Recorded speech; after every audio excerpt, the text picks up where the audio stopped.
우리 회사는 일본 1등 회사인데 한국의 중소기업 따위에게 밀린다고. 삼성도 아니고. 여기 독일 뮌헨의 세계 최대 규모의 전자 생산 설비 전시회인 프로덕트로니카 전시회장. 일본 명문대를 졸업하고 일본 굴지의 반도체 회사에 입사한 이 여성이 충격에 휩싸여 있습니다. 사회자가 한국을 호명하는 순간 견딜 수 없는 괴로움에 전시회장을 박차고 나가버리는데요. 대체 무슨 사연일까요? 오늘의 사연 시작합니다. 안녕하세요. 저는 도쿄대학교 전자공학부를 졸업한 스즈키 아야노입니다. 어릴 적부터 저는 꿈이 있었어요. 우리 일본을 이끌 최첨단 산업의 한 획을 긋는 사람이 되고 싶었습니다. 그 중에서 특히 제 관심을 끈 건 반도체예요. 그래서 대학도 관련 분야를 전공했고 졸업을 앞두고 일본 최고의 반도체 기업에 입사 지원을 했습니다. 다행히 운 좋게도 연구개발직으로 최종 합격 통보를 받았죠. 주변에서는 한국 쪽에 취업을 알아보라는 권유도 꽤 있었지만 제 귀엔 들리지 않았어요. 한국이 반도체 분야에서 앞서 나가는 건 알지만 제게 있어서 한국은 끌어내려야 하는 나라일 뿐이었거든요. 삼성 같은 한국 회사에 취업을 알아보는 선배들을 보며 저는 한심하다고 생각했습니다. 도쿄대라는 일본 최고의 명문대의 명예가 있는데 그건 좀 아니지 않아요? 이렇게 큰 뜻을 품고 드디어 회사로 출근하게 된 첫날, 저는 당당하게 사원증을 목에 걸고 회사로 향했어요. 일본 1등다운 최첨단 시설과 쾌적한 연구 환경을 보고 감탄했죠. 배정받은 부서는 차세대 반도체 개발팀이었습니다. 세계 IT 업계를 선도할 혁신적인 제품을 만드는 곳이죠. 초기에는 모든 게 낯설고 어려웠습니다. 하지만 선배 연구원들의 도움으로 빠르게 업무에 적응해 나갔어요. 새로운 아이디어를 내고 열심히 실험하며 제 역량을 발휘했죠. 덕분에 팀 내에서 인정받는 신입으로 자리매김할 수 있었습니다. 역시 우리 스즈키는 참 잘 뽑았어. 그 열정 그대로 꾸준히 밀고 나가. 상사의 칭찬에 저는 더욱 힘을 얻었어요. 불철주야 연구에 매진한 결과 제가 주도한 프로젝트가 가시적인 성과를 내기 시작했죠. 입사 2년 만에 특허 출원은 물론 사내 연구 경진대회에서 최우수상까지 수상하는 영예를 안았습니다. 이 영광을 발판 삼아 우리 회사의 미래를 이끌 인재로 성장하리라 마음먹었죠. 최고의 반도체 기술로 세계시장 점유율 1위에 오르는 게 제 꿈이었으니까요. 일본의 자존심을 지키는 건 우리 회사지. 그 선봉에 내가 서겠어. 하지만 그때까지만 해도 전 몰랐습니다. 한국의 작은 회사 하나가 업계의 판도를 뒤흔들 만한 잠재력을 갖고 있다는 사실을요. 머지않아 고영이라는 이름이 우리 앞에 드리운 그림자로 다가올 줄은 그 누구도 예상치 못했습니다. 에이, 한국 기업이라고? 우리 앞에 넘사벽이 있을까봐. 회식 자리에서 동료들과 대화를 나누던 중 고영 테크놀로지가 화제에 올랐습니다. 한국의 중소기업이 최근 발표한 3D 반도체 검사 장비 기술력이 상당하다더군요. 하지만 우리는 절대 넘볼 수 없는 존재라 생각했죠. 그런데 얼마 지나지 않아 충격적인 소식이 들려왔어요. 미국의 굴지의 고객사가 우리 회사의 고영의 검사 장비와 동일한 성능의 제품을 요구했다는 거였습니다. 회의실에 긴급 소집된 우리는 할 말을 잃었죠. 고영의 기술력이 이 정도일 줄이야. 우리가 그동안 너무 안일했던 걸까요? 자존심은 상했지만 냉정히 현실을 직시해야만 했습니다. 스즈키, 자네가 고영의 기술을 좀 더 파헤쳐봐. 그들이 어떻게 3D 검사를 구현해냈는지, 우리와의 격차가 얼마나 되는지 말이야. 상사의 특명을 받고 전 바로 조사에 돌입했죠. 인터넷을 뒤지고 관련 논문을 탐독하며 고영의 실체에 다가가려 애썼어요. 한편으론 말도 안 된다는 생각이 들었습니다. 우리 회사는 일본 넘버원인데 어떻게 고영 같은 중소기업의 기술을 못 따라잡는 거지? 조사를 거듭할수록 고영에 대한 궁금증은 깊어졌고 동시에 위기감도 커져만 갔습니다. 그들은 어떤 독자적인 기술로 경쟁력을 확보한 걸까요? 열심히 조사한 결과 고영의 기술력을 어느 정도 파악할 수 있었습니다. 부장님, 고영에 관해 중요한 정보를 알아냈습니다. 그들은 우리와 비교도 안 될 만큼 앞선 3D 검사 알고리즘을 개발해냈다고 하네요. 업계에선 게임 체인저로 평가하고 있어요. 뭐라고? 우리 입장에선 황당한 소리군. 하지만 이대로는 안 되겠어. 인정할 건 인정해야겠지. 거기까지 발전해 있는 줄은 모르다니 타이밍이 늦었네. 우리는 하루빨리 대응 전략을 세워야 해. 상사의 말씀에 격하게 고개를 끄덕였지만 마음 한켠이 쓰려왔습니다. 그동안 일본 전자업계를 이끌어온 우리의 자부심이 무너질까 두려웠던 것 같아요. 아니야, 이건 분명 일시적인 위기일 뿐이야. 우리에겐 충분한 역량이 있어. 반드시 이 난관을 돌파하고 말 거야. 그렇게 다짐하며 저는 새로운 기술 개발에 박차를 가했습니다. 고영이라는 복병을 만난 이상 두 팔 놓고 있을 순 없었으니까요. 하지만 그들의 기술력은 상상 이상이었고 저는 점점 벽에 부딪히고 있었습니다. 스즈키, 이번에 독일 미넨에서 열리는 프로덕트로니카 전시에 들어봤어? 이번에 우리 회사도 참가하기로 했어. 자네가 핵심 멤버로 투입될 거야. 상사의 말씀에 저는 가슴이 설렜습니다. 프로덕트로니카는 전자 제조 분야의 세계 최대 박람회죠. 전 세계 900개 기업이 참가한다니 거기서 우리 일본의 기술력을 알릴 절호의 기회였어요. 무엇보다 고영을 누르고 업계 1위로 우뚝 서는 전환점이 될 거라 믿었습니다. 전시회를 앞두고 저는 개발팀을 진두지휘하며 새로운 제품 개발에 몰두했죠. 고영의 3D 검사 기술을 넘어서는 혁신적인 솔루션을 내놓기 위해 밤낮으로 연구에 매진했어요. 팀원들도 한마음으로 불철주야 노력했습니다. 해냈다. 이 기술이라면 고영을 충분히 따돌릴 수 있어. 드디어 프로토타입이 완성되었고 우리는 자신감에 차올랐죠. 이제 남은 건 전시회에서 우리의 저력을 보여주는 일이었어요. 현지에 도착한 우리는 부스 설치를 시작했어요. 전 세계 900여 개 업체가 참가한 거대한 전시장, 그 한가운데 우리 회사의 부스가 우뚝 섰죠. 저 많은 관람객이 우리 기술에 감탄하겠지? 저 부스 봐. 일본이 최고야. 개막 첫날 우리 부스에 관람객들이 몰려들기 시작했어요. 더 많은 사람들이 우리 제품에 관심을 보이는 듯 했죠. 그런데 이게 웬일일까요? 인파가 한쪽으로 쏠리는 게 아니겠어요? 고개를 돌려보니 웬 작은 부스가 북적이고 있었고 그곳에 고영 테크놀로지라는 간판이 걸려 있었습니다. 뭐지, 갑자기 저기는 왜 저렇게 인기가 많아? 씁쓸한 표정으로 중얼거렸죠. 그때 고영 부스에서 환호성이 터져나왔어요. 사람들이 그들의 시연에 열광하고 있었던 겁니다. 불길한 예감에 휩싸인 채 고영 부스로 다가갔죠. 그리고 보게 된 광경에 전 충격을 금치 못했어요. 그들이 선보인 신제품은 기술력 면에서 우리를 압도하고 있었던 거예요. 말도 안 돼. 이건 우리도 상상 못한 성능이잖아. 우리가 개발한 건 저것에 비하면 장난감 수준인데. 머리가 하얘지는 느낌이었습니다. 고영이 업계의 판도를 뒤엎을 혁신적인 기술을 내놓은 거죠. 반면 우리는 여전히 한 걸음 뒤처져 있었어요. 상사와 동료들의 낙심한 표정이 눈에 밟혔죠.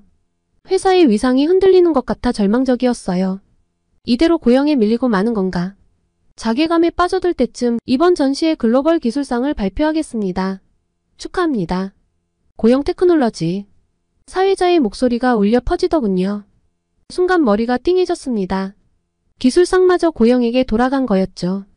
일본을 대표하는 우리 회사가 이런 굴욕을 겪다니 꿈이라면 좋으련만. 동료들과 저는 무거운 발걸음으로 숙소에 돌아왔습니다. 모두의 얼굴에서 생기가 사라졌죠.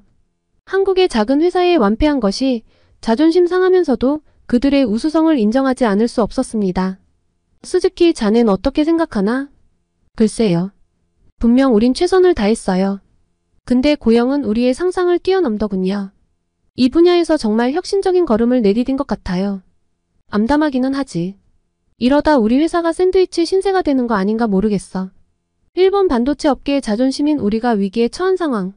앞날이 캄캄할 뿐이었죠. 고영이라는 복병을 쉽게 볼 순 없겠지만 어떻게든 이 난국을 타개해야만 했어요. 그리고 전시회에서의 충격이 가시기도 전에 우리 회사에선 후폭풍이 몰아치기 시작했습니다.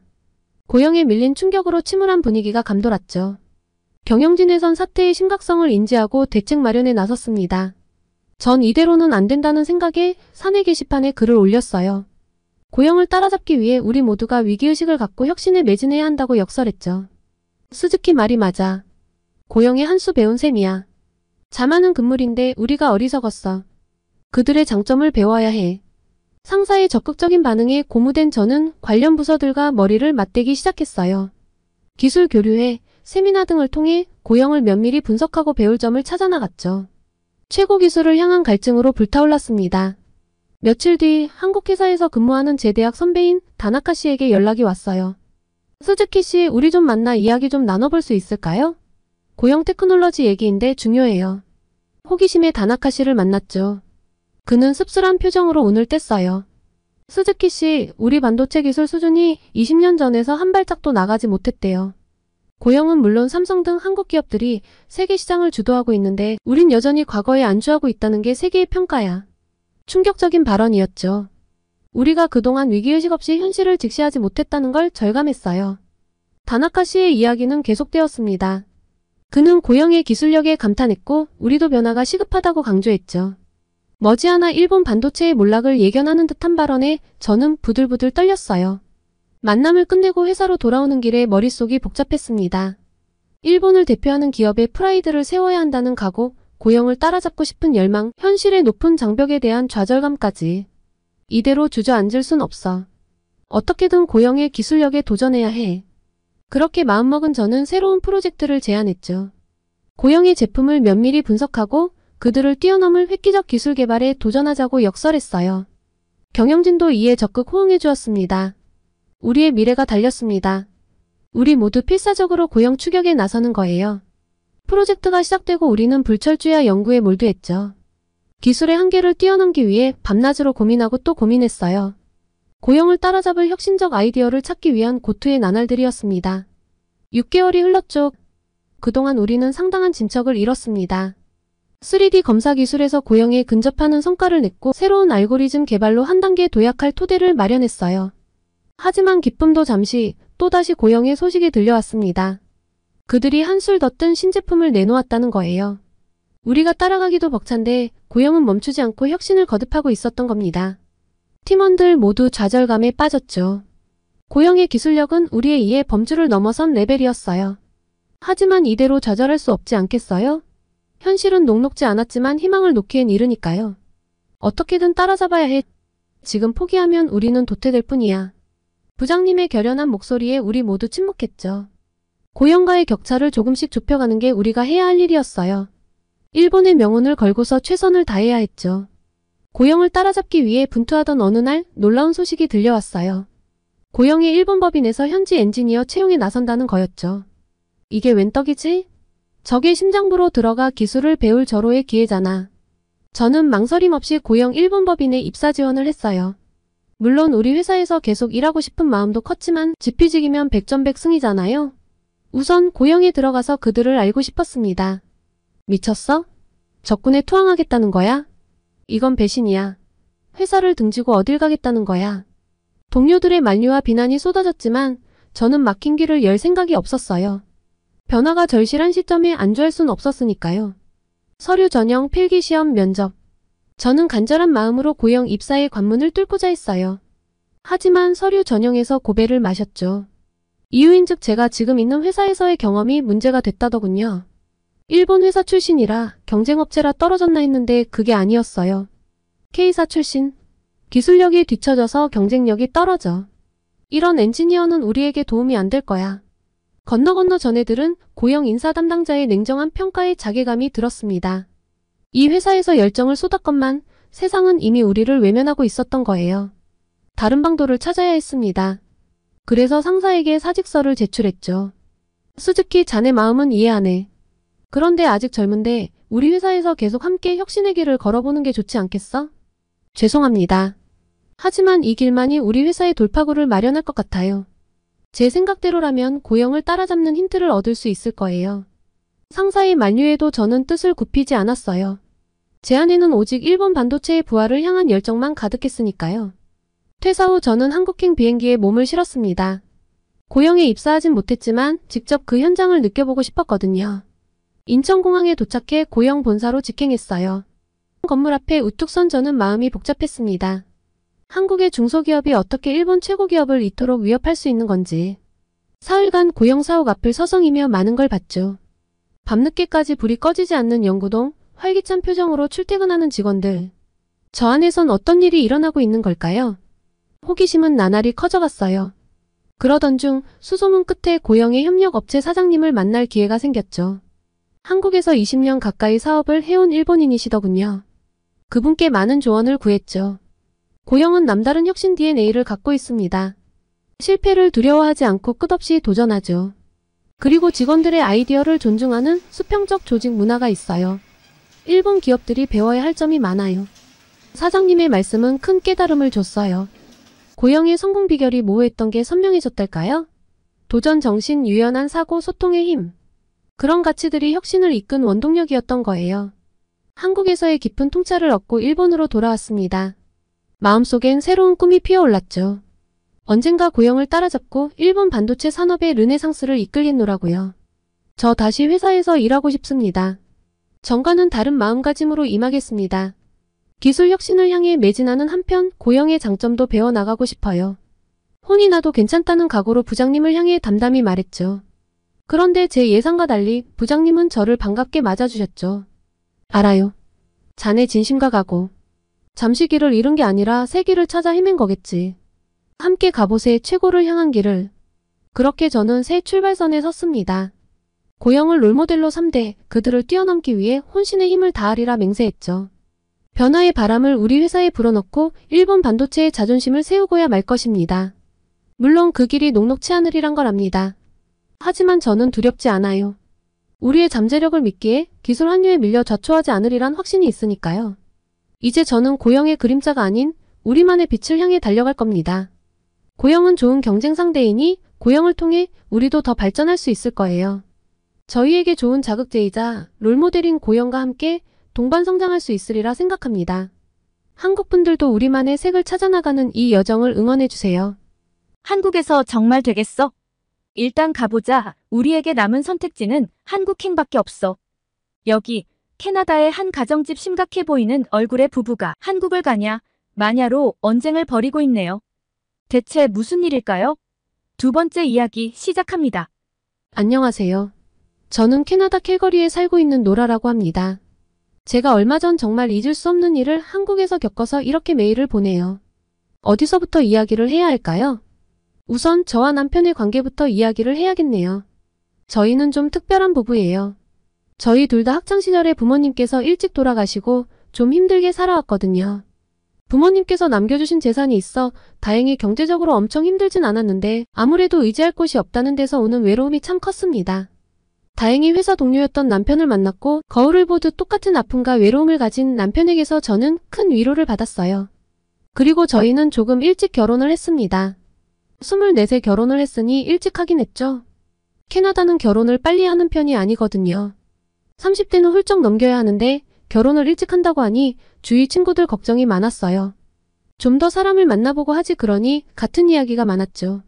남일에 참견하기 좋아하는 친구들은 같은 아픔이 있는 건 장점이 아니라고 너랑 반대되게 양쪽 부모님이 다 살아계신 분과 해야 하지 않겠냐고 하는 경우도 있었지만 저는 한 귀로 듣고 한 귀로 흘렸습니다. 제가 성장 과정에서 느낀 외로움을 누구보다 잘 이해해주는 남편이고 또 제가 든든함을 느낄 수 있도록 일도 열심히 해서 회사에서 누구보다 인정받는 걸요. 그거면 된 거 아닐까요? 그리고 전 정말 행복했습니다. 같이 손잡고 퇴근할 사람이 주말에 취미를 공유하고 집에서 이야기를 나눌 사람이 있다는 게 얼마나 좋았는지 몰라요. 가끔 다툴 때도 있었지만 금방금방 풀렸죠. 그렇게 심각하게 다퉈본 적도 없었고요.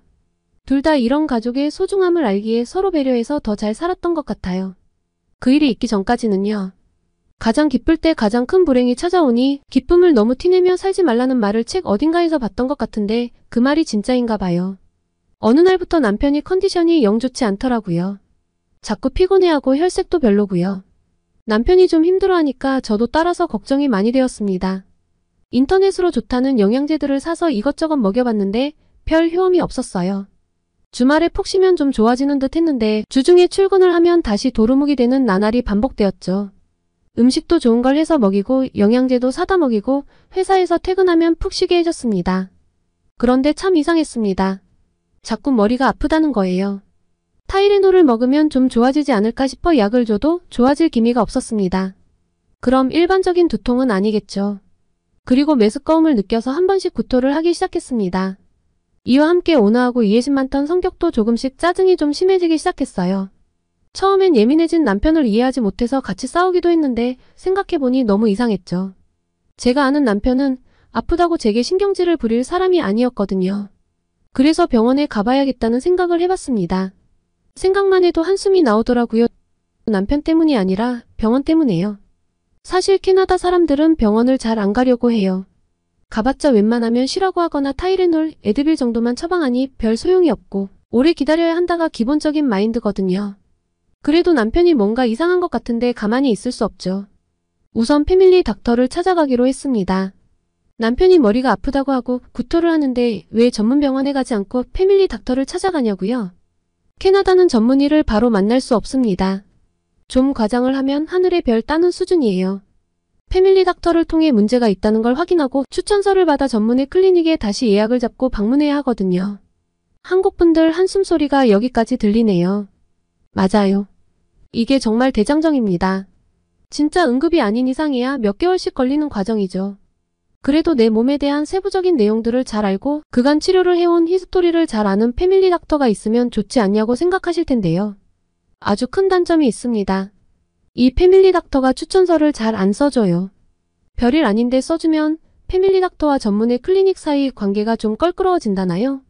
그래서 제가 전문의를 보고 싶어도 패밀리 닥터가 거절하면 볼 수가 없습니다. 저는 이걸 잘 알고 있었기 때문에 남편이 병원에 가서 진료를 볼 때 패밀리 닥터가 전문의 추천서를 안 써줄 수도 있으니 강력히 어필을 해야겠다고 생각했어요. 그런데 어필을 할 일이 없더군요. 패밀리 닥터가 전문의를 빨리 보게 해줬냐고요? 아니요. 패밀리 닥터 병원에 예약을 하려고 했는데 전화를 받질 않는 거예요. 회사에서 중간중간 계속 전화를 걸었는데 아예 받질 않아서 속이 터져나갈 것 같았습니다. 그 사이 남편은 특히 아침에 머리가 아프다고 엄청나게 괴로워하고요. 그리고 앞이 좀 잘 안 보인다는 거예요. 패밀리 닥터 예약을 기다리다가 사람 잡겠네 싶어서 워크인으로 방문할 수 있는 병원을 찾았습니다. 대기가 좀 덜하고 좀 규모가 있는 병원을 열심히 찾아 회사에 휴가를 내고 방문했습니다. 접수를 하고 1시간 반 정도 기다렸을까요? 드디어 의사를 만났습니다. 의사가 이야기를 듣더니 엑스레이를 찍어보자고 하더라고요. 그리고 저희는 집에 왔습니다. 한국 분들은 이 대목에서 황당하실 거예요. 엑스레이 찍고 판독을 하고 이상이 있나 없나 들어야지 왜 그냥 와? 하실 텐데요. 엑스레이 찍는 날짜를 예약했어요. 그러니까 워크인 병원에 가서 1시간 반 만에 의사를 만나서 엑스레이를 찍자라는 이야기를 들었고 엑스레이 찍을 날짜를 예약하고 온 거예요. 남편 증상에 대해서 어필은 했냐고요? 했죠. 이것저것 물어보는데 갸우뚱하더니 최근에 회사 일이 좀 많았다는 대목에서 그 문제일 수 있겠네요. 하더라고요. 의사가 종이에 일을 좀 적게 시켜라라는 내용을 적어주긴 했어요. 그리고 며칠 뒤 가서 엑스레이를 찍고 왔습니다. 어떤 병인지는 아직도 몰라요. 엑스레이 판독하는 사람을 기다려야 하거든요. 이것도 며칠 걸렸어요. 그리고 드디어 병원을 방문해서 엑스레이 판독 검사를 들을 수 있었습니다. 의사 말이 전문의를 볼 필요는 없을 것 같다는 거예요. 저는 여기서 멱살을 잡을 뻔했습니다. 지속적인 두통과 메스꺼움은 뇌에 문제가 있을지도 모른다는 정보를 인터넷에서 찾았었기 때문에 뇌 CT나 MRI 촬영을 해야 하겠다고 생각을 했는데 전문의를 볼 필요가 없다니요.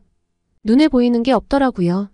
생 난리를 쳐서 드디어 전문의를 만나게 되었습니다. 물론 전문의를 만나 MRI 촬영을 하기까지 2개월을 기다렸어요. 당장 무슨 마비가 일어나지 않는 이상 빨리 검사를 받을 순 없거든요. 그래도 우선 원하던 검사를 하게 될 수 있어서 다행이라고 생각했죠. 이제서야 좀 차분해지는 느낌이었습니다. 여기까지 보신 분들은 제가 너무 예민하게 군 것 같다고 생각하시는 분들도 계실 거예요. 알아요, 제가 예민하단 거요. 의사가 어련히 판단해서 결정을 내릴 텐데 의료 지식이 없는 사람이 인터넷에서 찾아본 내용만 가지고 너무 예민하게 굴었단 것도 압니다. 그런데 제게는 캐나다의 병원과 관련해서 아주 안 좋은 기억이 있거든요. 저희 어머니는 제 기억이 없을 시기에 돌아가셨고 아빠는 제가 고등학생 때 돌아가셨어요.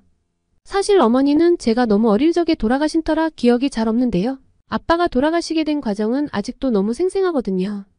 아버지는 암으로 돌아가셨는데요. 처음 진료의 시작부터 진단, 그리고 수술까지 거의 1년을 기다리셨어요. 빨리 의사를 만나서 수술을 받았다면 살 수도 있었는데 너무 늦어졌다고 하더라고요. 암세포가 너무 많이 퍼진 탓에 수술 도중 포기를 했고 나머지 기간은 죽음을 인정하시고 받아들이신 채 요양을 하시며 생활을 하다 돌아가셨습니다. 그때 정말 캐나다의 의료 시스템에 대해 회의감이 많이 들었던 것 같아요. 물론 아버지께서 돌아가시기 전까지 비용은 들지 않았는데요. 돈을 내지 않는 대신 오랜 기다림, 그리고 생명을 담보로 잡아야 한다는 건 너무하지 않나요? 그리고 약값이나 생활비가 보장은 되는 게 아니에요. 진료비, 수술비, 간병비가 무료인 것이지 비싼 약값은 시민들의 몫입니다. 왜 이런 문제들을 캐나다 정부가 해결할 생각을 못하는지 정말 답답하기 그지없습니다. 물론 패밀리 닥터들 중에서도 좋은 의사들도 있겠죠. 그리고 급하면 국가에서 지원을 해주지 않는 민간병원에 가도 됩니다. 하지만 좋은 의사들을 만나기까지 기간도 오래 걸리고 내가 원하는 의사를 지정해서 진료를 받는 건 불가능에 가깝습니다. 그리고 민간병원은 비용이 미국만큼 나와요. 부모님께 물려받은 유산이 조금 있긴 하지만 미국만큼의 병원비를 감당하다 보면 파산을 각오해야 합니다. 쉽게 결정할 수 있는 문제가 아니에요. 왜 동네에 실력 있는 의사가 없는지 궁금하시겠죠? 캐나다는 보험 수가를 높이지 않으려 애쓰다 보니 실력 있는 의사들은 비싼 민간병원으로 가거나 돈이 되는 미국에 가서 개업하는 경우가 많습니다. 그러다 보니 배가 아파서 병원에 갔는데 탈장이라고 수술을 해야 한대서 오랜 기다림 끝에 개복 수술을 했는데 알고 보니 탈장이 아니어서 그대로 배를 다시 꿰매고 나오는 일도 있죠. 황당하시죠? 제 이야기예요. 이외에도 많습니다. 제 친구는 교통사고가 나서 실려가 응급실에서 엑스레이를 찍어보니 척추가 골절되어 있는 상황이었는데도 바로 MRI를 찍지 못했습니다. 이유요? 당장 나타나는 마비 증상이 없기 때문이죠. 응급실에 누워 일주일을 기다려 MRI를 찍었고 2주가 지난 뒤 척추의 나사를 박는 수술을 했어요. 제 친구를 보며 저는 캐나다는 진료를 받기를 기다리다가 병이 저절로 낫든지 아니면 환자가 죽든지 둘 중 하나다라는 캐나다인들의 자조적인 농담을 다시 떠올렸습니다. 다행히 친구는 큰 문제 없이 회복이 되었는데요. 20대일 때여서 그렇게 회복되지 않았을까 싶습니다. 캐나다 실정이 이렇다 보니 사실 젊어서부터 운동도 하고 음식도 좀 가려먹고 의료 지식을 찾아 평상시 알아서 관리하는 게 제 습관입니다. 그리고 남편도 제가 관리를 잘해줬다고 생각했는데 이런 일이 발생할 줄은 몰랐죠. 남편의 검사 결과는 뇌암이었습니다. 믿을 수가 없었어요. 인터넷을 마구 찾아보니 이전에 캐나다에서 뇌암 판정을 받았는데 알고 보니 뇌 동맥류의 일종이고 암세포가 아니었던 적이 있거든요. 그래서 저는 오진일 수 있다고 생각했습니다. 그런데 의사가 이후에 던진 말이 더 충격적이었습니다. 수술을 할 수 없는 상황이라고 하더라고요. 만약 한다면 90% 이상은 장애가 생길 수 있고 수술 도중 사망 확률도 50%는 된다고요. 좀 빨리 왔으면 달랐을 텐데 너무 늦었고 암발병 위치 자체가 수술하기 너무 까다로운 곳이라고 하는데 눈물도 나오지 않았습니다. 머리가 멍해져서 아무 생각도 들지 않았어요. 만약 처음부터 전문의를 만나볼 수 있었다면 이야기가 달랐을까요? 지금 할 수 있는 건 통증 완화를 위한 치료밖에 없다고 하는 의사의 모습이 너무 비현실적인 느낌이었어요. 집으로 돌아오는 길 남편과 저는 손을 꼭 잡은 채 한마디도 하지 않았습니다. 그렇게 며칠간 아무 말도 하지 않고 지냈던 것 같아요. 머릿속이 복잡했습니다. 사람이 너무 큰 충격을 받으니 뭘 어떻게 해야 하는지 모르겠더라고요. 그런데 이대로 있어서는 안 되겠다는 생각이 들었습니다. 너무 젊은 나이인데 이렇게 어이없이 죽음을 받아들이기에는 억울하다는 생각이었죠. 무엇보다 저는 세상에 의지할 사람이 남편밖에 없어요. 친척들이 있긴 하나 너무 멀리 살고 아주 가깝지도 않아 사실상 남편이 없다면 저는 이 세상에 혼자 남게 됩니다. 남편이 없다면 전 더 이상 살아갈 의미가 없는데 무슨 짓이라도 해봐야 하지 않을까 싶었죠. 민간요법이라도 써보자는 생각에 인터넷을 열심히 찾다가 저는 한 기사를 발견했습니다. 10년 전쯤 캐나다의 70대 노인분이 악성 종양으로 캐나다에서 치료 방도가 없다는 통보를 받았는데 한국에 가서 수술을 받고 목숨을 건졌다는 기사였습니다. 악성 종양이 급속히 자라나 8cm 크기의 암덩어리가 있었는데 캐나다 병원에서는 해줄 게 없다고 암덩어리에 붕대와 반창고를 붙여주고는 귀가시켰다는 데서 10년 전이나 지금이나 다를 바가 없다는 것에 실소가 터져나왔습니다. 이분도 패밀리 닥터 의사를 통해 8주나 기다려 전문의를 만났지만 들은 말이 치료가 불가능하다는 진단을 받았다는 데서 저희와 비슷한 상황이었어요. 아니, 이분이 좀 더 심하게 느껴졌습니다. 이분은 당시 종양이 내부 조직이 밖으로 노출된 데다 감염까지 진행되었으니 저희보다 더 심각했죠. 부인분이 한국인이어서 한국 병원으로 바로 가야겠다고 결심했다고 하시더라고요. 한국에 가서 수술을 받고 20cm의 암 조직을 성공적으로 제거할 수 있었고 사기암이 완치되었다는 기사를 읽고 저는 한 줄기 희망을 발견한 느낌이었습니다. 한국에 가지 않을 이유는 단 하나도 없었죠. 비용도 알아보니 캐나다 민간병원에 비해 훨씬 저렴하더라고요.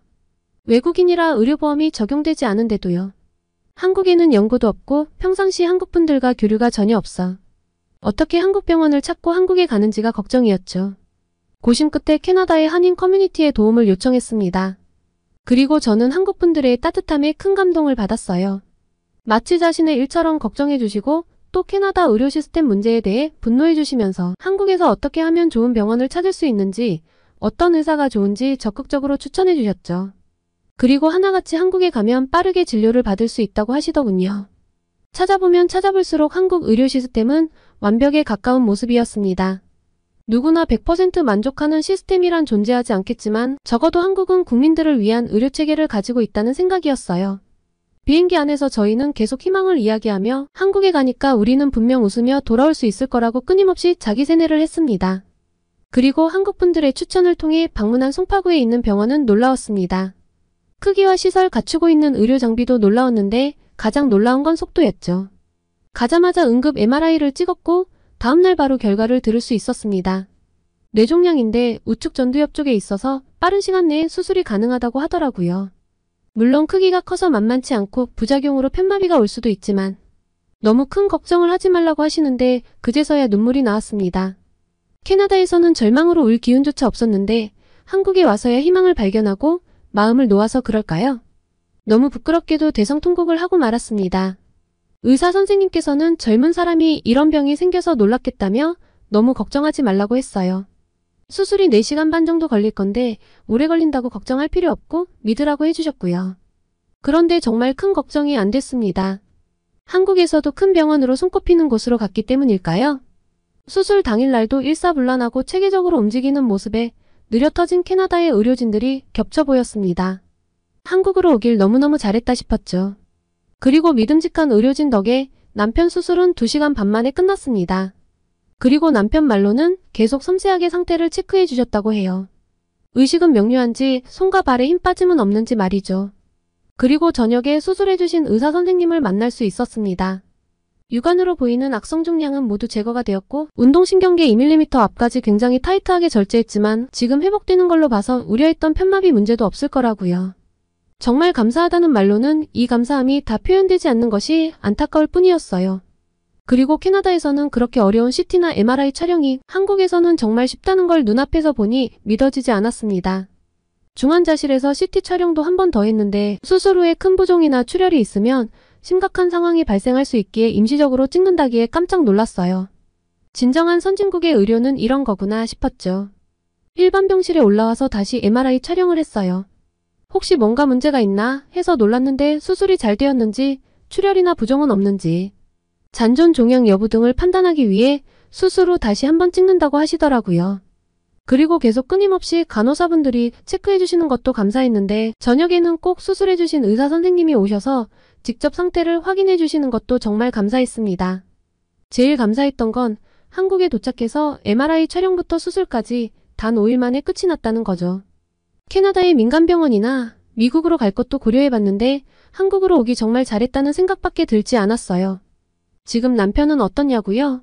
수술 이후 스테이플러 제거를 받았고 지금은 운동을 해도 된다고 해서 운동도 조금씩 하고 있습니다. 방사선 치료는 나이가 젊으니 우선 하지 말고 나중에 MRI 촬영을 한 번 더 하기로 했죠. 악성 뇌종양인 탓에 재발도 물론 신경 써야 하고 완벽하게 마음을 놓을 순 없지만 수술한 지 3개월이 다 되어가는 지금 아주 정상적인 생활을 하며 잘 회복을 하고 있습니다. 한국의 롯데월드도 가봤고 맛있는 한국 음식도 즐기고 있죠. 캐나다에 있었으면 꼼짝없이 죽음만을 바라봤어야 하는데 일상으로 돌아갈 수 있게 된 것이 정말 꿈만 같습니다. 이 모든 게 한국에 오지 않았다면 한국 의료진이 아니었다면 불가능한 일이겠죠. 소중한 남편을 살려준 한국 의료진분께 다시 한번 감사드리며 이렇게 좋은 의료 시스템 하에 살고 계신 한국분들이 정말 부럽다는 이야기를 전하고 싶네요. 캐나다도 하루빨리 한국을 따라 좋은 방향으로 변화를 했으면 하는 바람입니다. 오늘은 한국의 중소기업에게 밀렸다는 사실을 인정하지 못해 괴로워하는 일본 대기업 직장인의 이야기와 남편의 암 선고로 절망에 빠졌다가 한국에 와서 희망을 찾은 캐나다 부부의 이야기, 이렇게 2가지 이야기를 전달해드렸습니다. 오늘의 사연이 마음에 드셨다면 구독과 좋아요를 눌러주세요. 여러분의 구독과 좋아요는 계속해서 좋은 사연을 소개할 수 있는 힘이 됩니다. 이상 감동저장소였습니다.